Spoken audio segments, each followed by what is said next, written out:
I think we've seen an enthusiasm and excitement from young men and women who want to join the military actively because they are interested in being a part of the finest fighting force the world has to offer and not doing a lot of other things that serve oftentimes too often to divide or distract. It's about readiness. It's about staying focused. And I think you've seen that from a lot of the executive orders the President has issued that we have echoed. And there can be confusion about that. But from our perspective, why do you get rid of something like DEI? Because from our perspective, it's served a purpose of dividing the force as opposed to uniting the force. And this is something I've said quite publicly. And what I want to be is transparent with this building and everyone who serves here.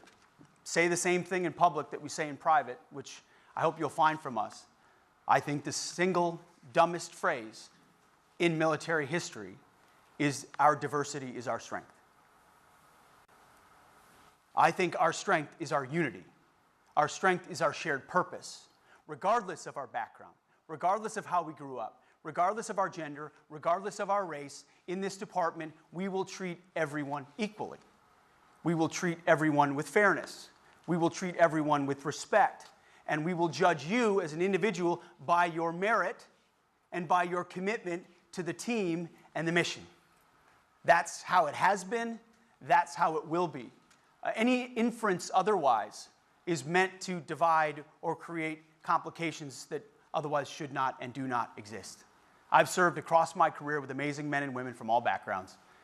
They were at my congressional testimony. They've been in my office. They work with me and for me now. Their contributions are immense to this nation and are appreciated equally as with everybody else, and that's the approach we're going to take. So restore the warrior ethos. The second one is rebuild our military. Our defense industrial base, our acquisitions process, how we rapidly field new technologies, how we learn from conflicts around the globe, how we match what we fund to capabilities and effects. There's a lot of programs around here that we spend a lot of money on that when you actually war game it don't have the impact you want them to. One of the benefits I have is I don't have any special interests. I don't have a background invested in any systems or services. I'm agnostic to that. It means I'm going to take a lot of arrows, and I'm prepared to do so. That's fine. We need the best systems in the hands of warfighters where they need it, to the COCOMs, to deter, send the signals that when that fight comes, we're ready to win and win decisively. That includes a Pentagon audit, which to the Marines out there, y'all got to figure it out. And we appreciate that. Lean and mean. We are going to focus heavily to ensure that at a bare minimum, by the end of 4 years, the Pentagon passes a clean audit. The American taxpayers deserve that. They deserve to know where their $850 billion go, how it's spent, and make sure it's spent wisely. It used to be that if you called for an audit, somehow you were undermining the department. I believe the exact opposite. I believe we are accountable for every dollar we spend, and every dollar of waste we find or redundancy is a dollar we can invest somewhere else, as President Trump has committed directly to rebuilding our nation's military. So rebuilding our military is key. And then third is reestablishing deterrence. Unfortunately, over the last couple of years, we've seen events that have occurred that have created the perception, reality or perception, but I would argue more perception of American weakness, whether it's what happened in Afghanistan, by the way, which we're going to have accountability for, deserve accountability for what occurred in Afghanistan, for what happened on October 7th, the war that was unleashed in Ukraine. Chaos happens when the perception of American strength is not complete. And so we aim to reestablish that deterrence. And it starts with our own southern border. It starts with the defense of our homeland. I think in some ways this department over time has felt like that's somebody else's mission. We've spent a lot of time, decades, my generation and yours, defending other people's borders across the world, yet we've seen an invasion of our own. From people all around the world who I'm sure many of them want to seek a better life. I understand that. But we also don't know who millions of them are, what their intentions are, why they're here. That creates a very real national security threat to the country. Border security is national security. And as the President has told us, we're going to get 100% operational control of our southern border, and that needs to be and will be a focus of this department. I want to tip my hat to Northcom. They've done an amazing job in the first couple of weeks here, taking that executive order, which talked about the territorial defense of our country being core to the defense mission, and implementing it. In some ways, using existing processes that we have, which frankly are not robust enough, but also planning and looking forward to how we transition into a more permanent, effectively defense, repel and seal at our southern border, so that we know exactly who's coming in, and when they come in, they're coming in lawfully. And then also, around the world, prioritization. We have a lot of assets. We don't have unlimited assets. And so part of prioritizing is empowering our allies and partners.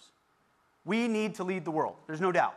And President Trump has been clear about that. America First means we're taking care of America first, but part of America First is empowering allies and partners to be combat multipliers, to add to the capabilities that we have. I mean, that's foreign military sales, that's exercises, that's defense partnerships, but it's also reminding certain countries and certain regions of the world that America can't be the guarantor of everything forever in a world where we have to prioritize shifting to larger threats in certain moments. So you're going to see that kind of prioritization from us, which we believe will empower, invigorate, incentivize more burden sharing from allies who are beloved to us, who we support, who also need to be prepared to step up. President Trump led on that with NATO in his first administration. We're going to do it again. We're going over to Europe next week for the NATO ministerial to talk to our friends who have been and will continue to be our allies. But we also need to encourage them to continue to step up in their defense industrial base, in spending, the kind of things we need to do here at home also. So sort of to wrap up, and I've already gone longer than I should have, it really is, from our perspective, a back-to-basics moment. When President Trump chose me and he said, Pete, I want you to run the Defense Department, his charge to me was return that department to its warfighting mission at its core. Warfighting, lethality, meritocracy, accountability, and readiness. The things the bedrock of what we all understand our basic mission to be. You know, I was at the Sergeant Major's Academy down at Fort Bliss just a couple days ago talking to 500 future sergeants major. They're the standard bearers. What are the standards? I mean, and it starts with the basic stuff, right? It's grooming standards and uniform standards and training standards, fitness standards. All of that matters. It's almost like the broken windows theory of policing. When you ignore the small stuff from criminals, and I'm not saying if you violate grooming standards, you're a criminal. The analogy is incomplete. But if you violate the small stuff and you allow it to happen, the big stuff, it creates a culture where big stuff you're not held accountable for. I think the same thing exists inside our services, making sure at every level there is standards and accountability, and that we live it at the highest levels as well. Which is why we are going to, look back at what happened in Afghanistan and hold people accountable. Not to be retrospective, not for retribution, but to understand what went wrong and why there was no accountability for it. Those types of things are examples. But I just appreciate the service so many of you give. I know so many people watching. It's the honor of a lifetime to come alongside you. No one will work harder. No one's going to be attempt to be more transparent with the American people and with you. We do want to hear your feedback, and we're going to hit the ground running. And I'm grateful to President Trump for his leadership. We're going to rebuild the military and focus on the troops. So I'm happy to take any questions anybody might have. And you can ask questions. It's okay. I think there's a microphone here and here. If you want to come up, sir, to the microphone so everybody can hear you. There's one right here. Yes, sir. I'm going to grab a water. Thank you, sir. Rich Laurier, Air Force A-10. You talked about deterrence. Do you see the department becoming more aggressive, more assertive in the gray zone to further deter China and Russia? It's a good question.